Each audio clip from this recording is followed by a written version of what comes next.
Greetings, everyone, and welcome to episode 51 of Teaching Tales, the podcast totally devoted to sharing stories from the world of education. I am Brent Coley, your host, an elementary school principal in beautiful Southern California. And it's been a while. It's been like 3 months since I have done an episode. So we're back. Summer is over. The school year is now in full swing. And I'm back with episode 51. And I have not one, but two guests today. I have the amazing Heidi Baynes and Taylor Rodriguez. Ladies, how are you today? Doing very well. Yes, doing well too. Happy it's Awesome. right. Awesome. Well, I'm excited about our chat today. Heidi, first we'll start with you. For people who are not familiar with Heidi Baynes, who is Heidi Baynes? I am a coordinator of educational technology at the Riverside County Office of Education.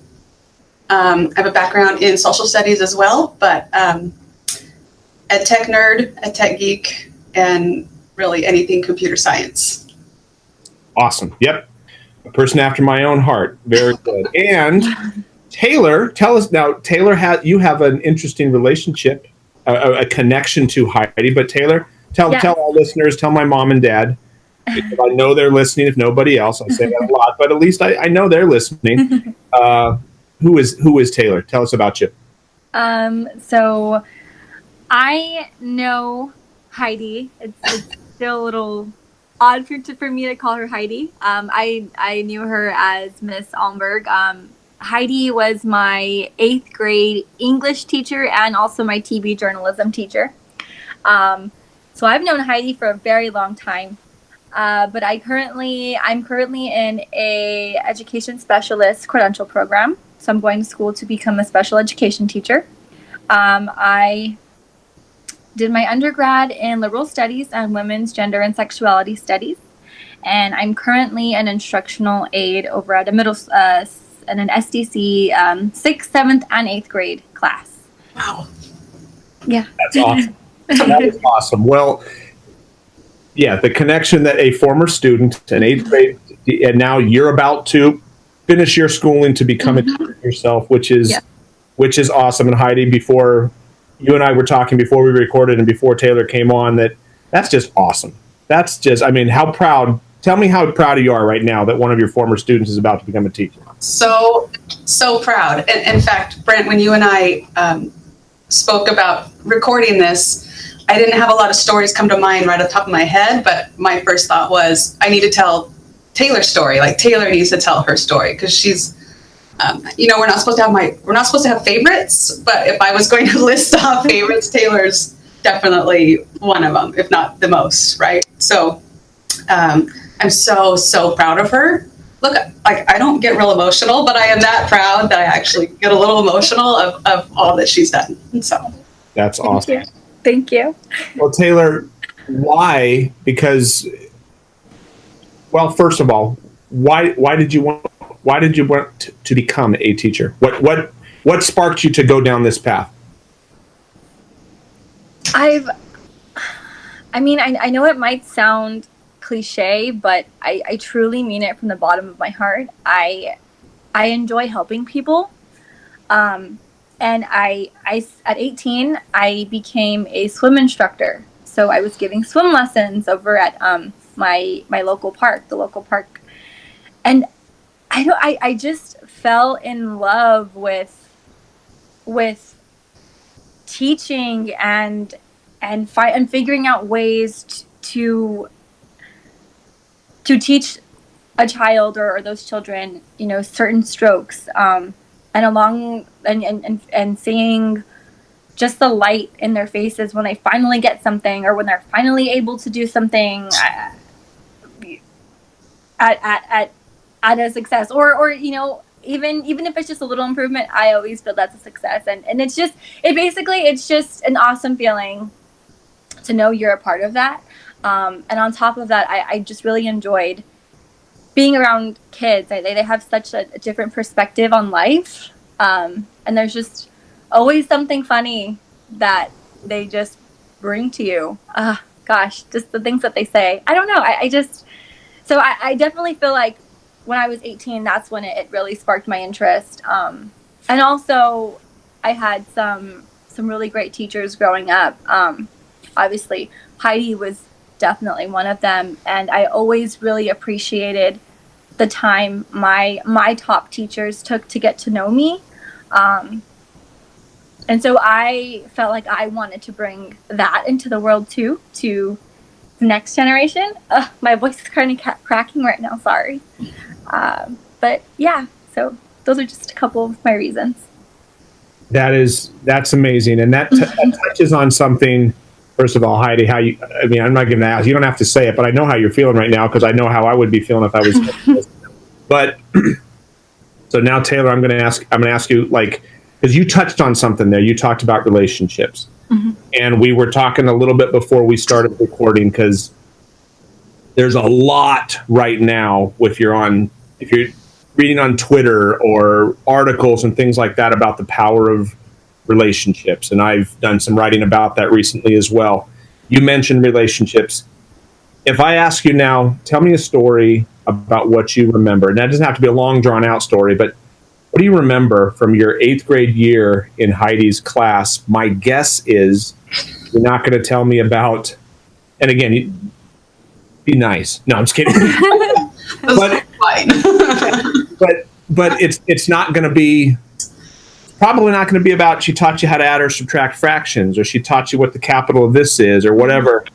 What do you remember about her class? That's actually okay. So when I was on my way, to set up for this interview, I was thinking, okay, like, should it be a curriculum story? I was like, I don't have too many of those. But exactly, but no, that's my point. There is one story I've always remembered, and anytime like I'm with friends or even colleagues, I brought this story up more than a couple times. But my memory, one of my favorite memories is with Heidi is, it was towards the end of my 8th grade year. And she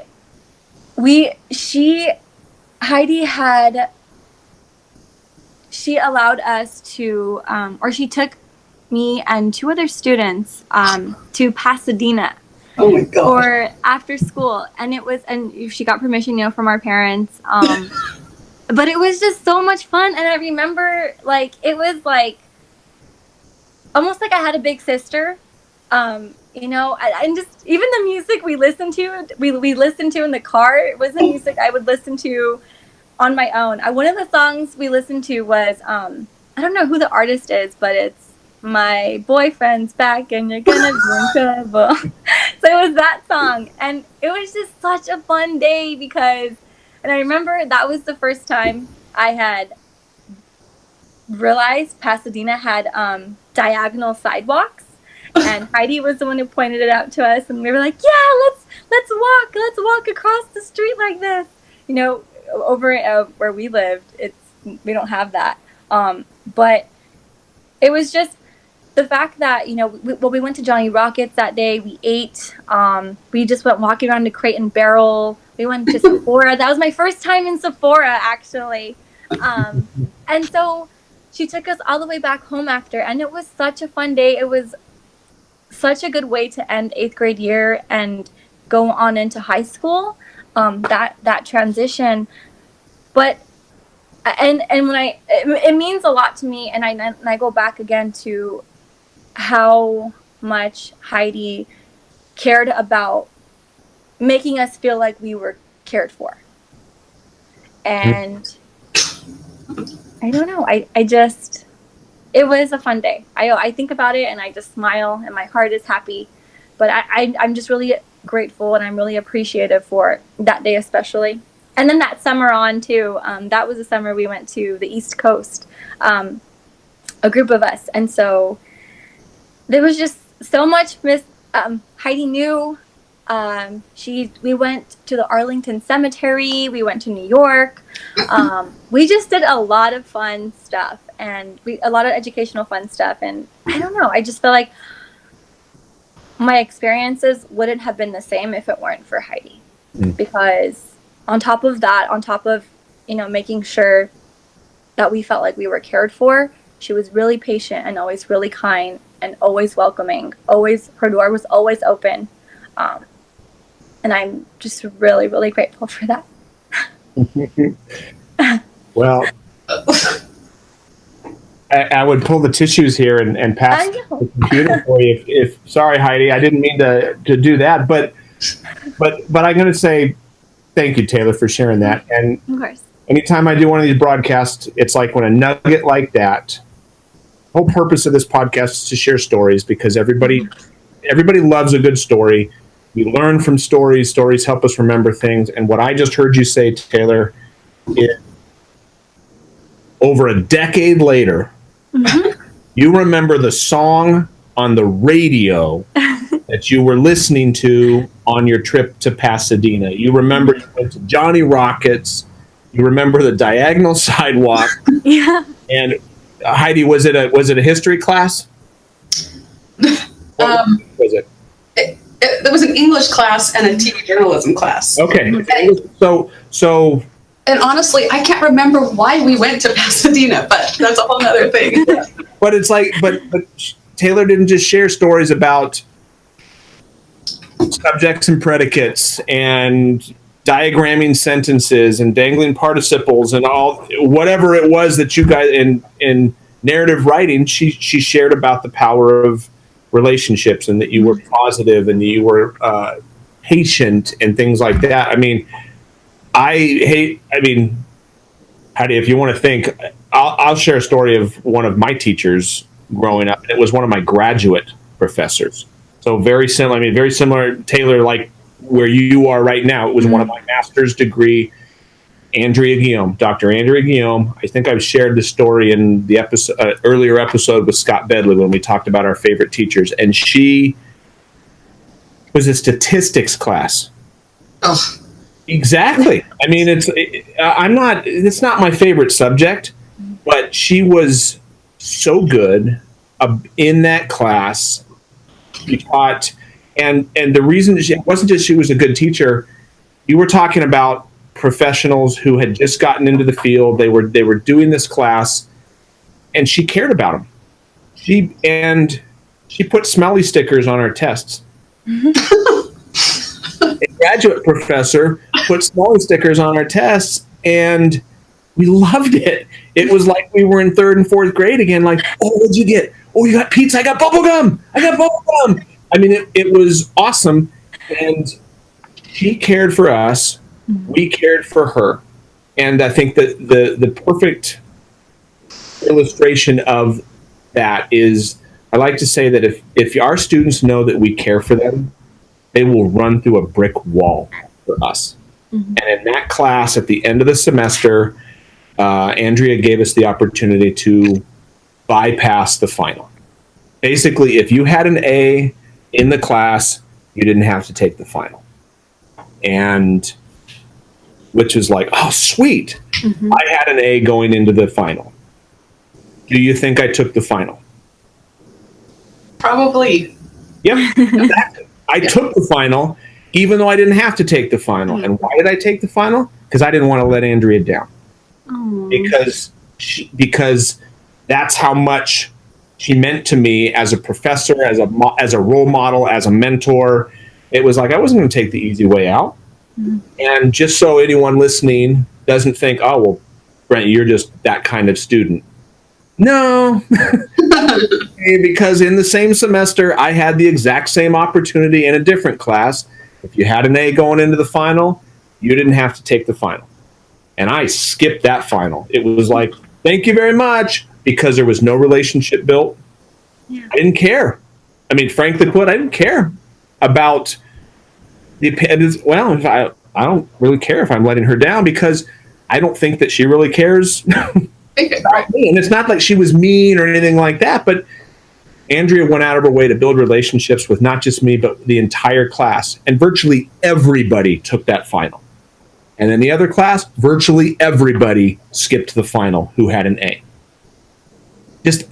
For me, that illustrates that power of relationships, because there's no way in the world I was going to say, yeah, I'm a slacker. Here you go. I know that's not what she would have thought, but in my mind, that's I was not even going to risk that. I did not want her to see me like that in her eyes. So Heidi, what about you? Now I've just totally put you on the spot. Do you have any stories of one of your favorite teachers or anything like that? I do. And I think that I would be remiss if I didn't mention my dad as part of this. My dad was a teacher for 40 years. He taught 5th grade and virtually at the same school for years and years. And I have favorite teachers I'd like to list as well, but he was definitely my biggest influence. I grew up playing in his classroom, and even though I went through several iterations before I decided to become a teacher, that was just part of my DNA. And he was, he's still alive. I'm sorry, I'm speaking of him in like it's not around anymore, but he was everyone's favorite teacher. The kids adored him, and he was the teacher, like you said, that kids would run through a brick wall for. He just was amazing with those students, and he loved every minute of teaching. And even now, I'm not in the classroom anymore, and he always asks me, aren't you sad you're not in the classroom anymore? He loved every minute of it and every one of those kids, and that had a tremendous impact on me. So I have to start there. Yes. But in high school, I had 2 teachers that had a large impact on me as well. I took German, so I had a German teacher that I had for all 4 years. And then in addition to that, I had a history teacher that I had her twice in a row. And my German teacher was Ursula Robel at Walnut High School, to mention that. And then Donna Chrissy was my history teacher. And together, you're going to edit this out, right? So let me back up. So the history part, nowadays we talk a lot about we don't sit and get, right? We want to be active learners, and I promote this a lot. But my history teacher in high school was so phenomenal at lecture. Yeah. That I could sit and listen to her stories all day, every day. That gifted storyteller who just mesmerizes you. Yes, so gifted. And there aren't many people that can do that, especially for like 9th, 10th, and 11th graders. But I just fell in love with the stories she told. And I had her for world history, and then I had her for a European history class. And I just felt lucky every day to sit and listen to her stories. So that had a profound impact as well. I ended up majoring in history, and that was because of her, because I couldn't get enough of those stories. And again, it goes back, even in history and social studies, it's the relationships between people and government that drive, the world. And so I just could never get enough of kind of that. I was in love with the subject because of her. And then my German teacher, so much of what Taylor said, and I'm overwhelmed by what Taylor said, so I'm kind of having a hard time putting a lot of words in order here, but my German teacher made us feel that same way. We came in as 9th graders and thought that she was pretty mean. We didn't like her, but somewhere that facade melted, and I ended up taking German for 4 years, not because it was particularly useful, but because I loved being in her class. And she would cook German food for us, and we watched movies in German. And like Taylor, you can remember stuff from Pasadena. Mm-hmm. I remember the songs we sang in German class, and this is in the early 90s now, right? I remember the smell of the classroom when she would cook bratwurst and sauerkraut for us. I remember that I watched E.T. in German. I'm a big E.T. fan. I can remember sitting in class watching E.T. and crying, watching E.T. with the German dub over it. So, and again, I don't remember a lot about high school curriculum, but I remember those 2 teachers and the feelings I had in their classes. Yeah. They it's like my 4th grade teacher was very similar, Mrs. Olson. I remember nothing of the curriculum. Nothing. But I can tell you where I sat. I could like draw you. If I was a good artist, I could draw you a picture of what the room looked like, and what you just said. I remember how she made me feel. Yeah. And that, I mean, geez, you saying I took German for 4 years because I wanted to be in her class. Ladies and gentlemen, for anyone listening right now, think of the power that if you are a classroom teacher, Taylor, you are an aide right now, you also hold that power. I call it edu influence. That you have that power. Somebody right now, you've heard it say, if students didn't have to come to school, would they? Heidi, you did. If you didn't have to come to school for 4 years, you did. And what'd you say? I fell in the history teacher. I loved the subject, or I fell in love with the subject because of the teacher. That is good stuff. And your storytelling, when you talked about how your history teacher was a master storyteller. Heidi, have you read, and Taylor, have you read Bold School by Weston Kieschnick? No. I haven't, no. A fabulous book. So Weston, if you are listening, it's awesome. It's essentially, and for anyone who has not read it, you need to read it. He basically, Bold School is blended learning and old school. And his whole premise is, and you said it, Heidi, and one of his first chapters is direct instruction. His whole premise is, we do not need to throw out effective old school strategies if they work. And direct instruction, Hattie says, has an effect size of 0.6. That's an effective strategy if done to fidelity, if done well. Your teacher was a master storyteller. Weston writes in his book that he had a history teacher as well, who was a master storyteller. I had one of those in junior college it was Western civilization. And the same thing. He just talked the whole time. And he maybe drew pictures on the blackboard and stuff. But we were glued. And it's like, if you've got someone like that, his whole premise is, how could technology make that person even better? Don't get rid of what you're good at. How could technology make it better? So there you go, Weston. There's your plug. For Old School by Weston Kieschnick. It is a fabulous book. And I'm not getting paid to say this. So I can just say it is truly that good. So if anyone is looking for a good book, Old School by Weston Kieschnick is really, really good. But Taylor, anything else you want to add? I was totally putting you on the spot there. I mean, it was like, no, I'm good. No, I mean, I just really meant what I said earlier, and I'm really glad to be speaking on this right now, because I don't know, it's just good to get that out there, Heidi. So thank you.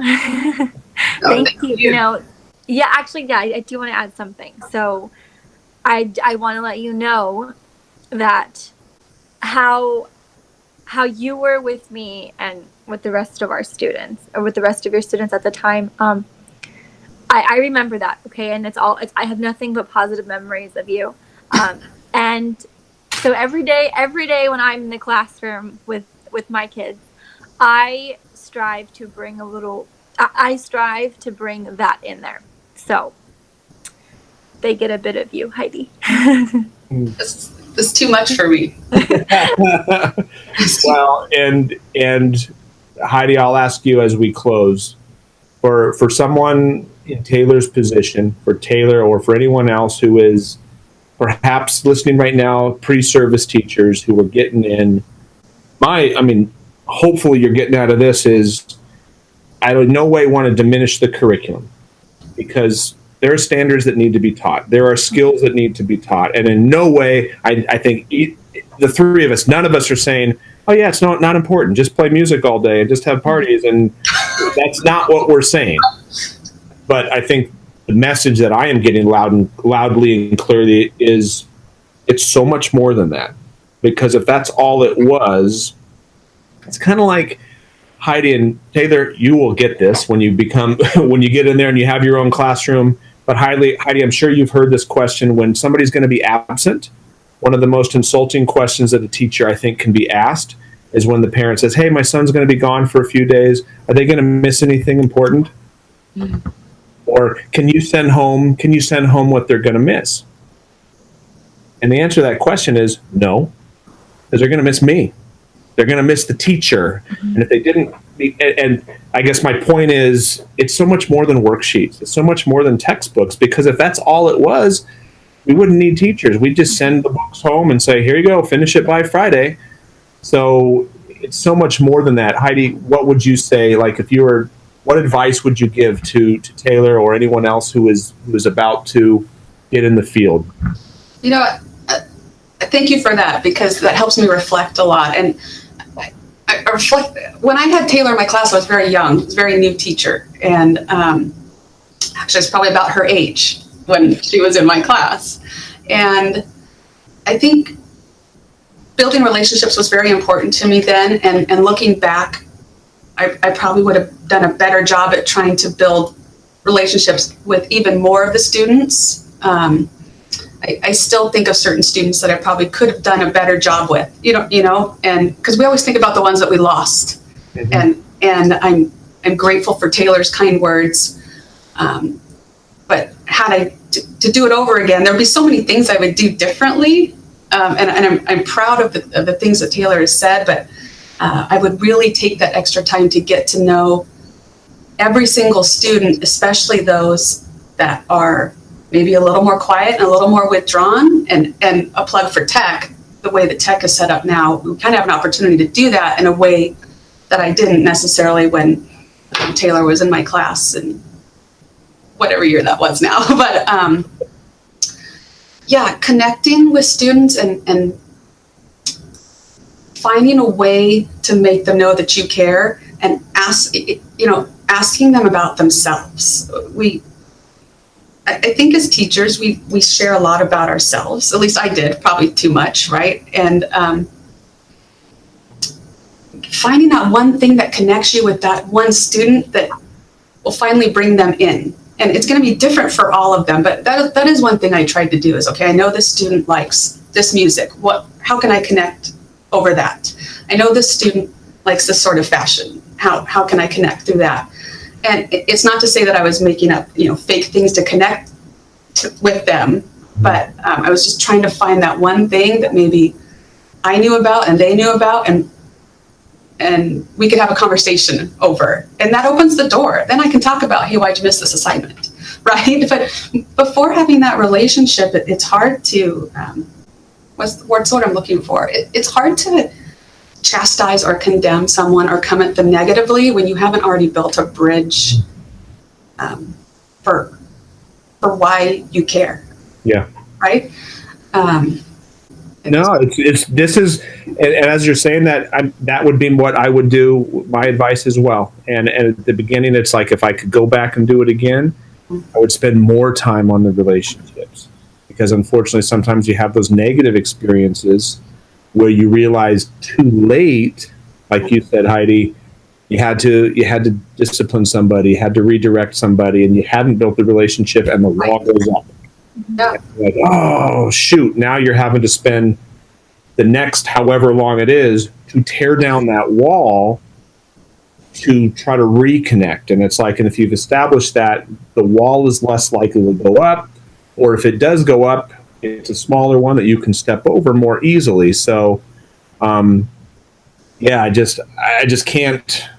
I've had earlier episodes about the power of relationships, but this is fantastic. Heidi and Taylor, thank you so much for taking this time, and I hope that anyone listening, if you're a 25-year veteran or you've 25-day veteran, I think any of us can or you're in 25 days you're going to start, or 25 months you're going to start. So the power of relationships. If you don't have the relationships, nothing else matters. You've got to connect with their hearts before you can connect with their heads. So Heidi, Taylor, thank you. Heidi, for anyone listening who wants to connect with you online, how could they do that? Twitter handle is at Baynes Heidi. BAYNESHEIDI. Awesome. And Taylor, are you on Twitter? I am, actually. My Twitter handle is Taymrod, TAYMROD. Awesome. All right. Well, I will follow you as soon as we're done recording. Awesome. I already follow Heidi, but I'm going to follow Taylor. So, well, thank you, ladies. Totally appreciate it. And for everyone listening, thank you. Mom, Dad, Weston, hopefully, Corey Orlando, John Ike, I know you guys are faithful listeners, so I'm going to give you guys a shout out there. Thank you so much. Can I thank my dad too? Because he'll. There you go. Taylor, anyone you want to thank? So anyway, seriously, thank you. And for anyone listening, if you haven't already subscribed to the podcast, please be sure to do so. We're at iTunes, Google Play, also on Spotify. You can get that there. If you like what you hear, we really would appreciate a review in iTunes. That just helps get the word out to more listeners so that we can spread the positive message of good stories from the world of education. So once again, thanks everyone for tuning in. And until next time, have a good one.